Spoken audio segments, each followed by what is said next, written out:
முருகன் கையில் வேல் இருக்கு தெரியுமா? அது முன்வினையை அகற்றிவிடும் புரியுமா? முருகன் கையில் வேல் இருக்கு தெரியுமா? அது முன்வினையை அகற்றிவிடும் புரியுமா? வேலை வணங்கி வந்தால் கிடைக்கும் பலன் கொஞ்சமா? தாளை பணிந்து விட்டால் விதியும் நம்மை மிஞ்சுமா? வேலை வணங்கி வந்தால் கிடைக்கும் பலன் கொஞ்சமா? தாளை பணிந்து விட்டால் விதியும் நம்மை மிஞ்சுமா? அந்த முருகன் கையில் வேல் இருக்கு தெரியுமா?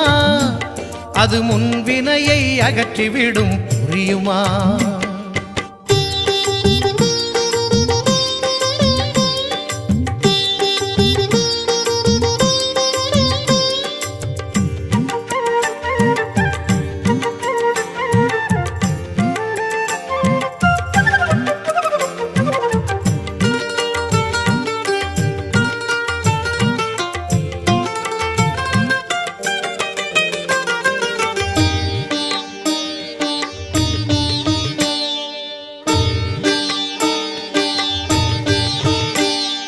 தங்கத்தேரில் பழனி முருகன் பவனி வருகிறான். நம்பினோர்க்கு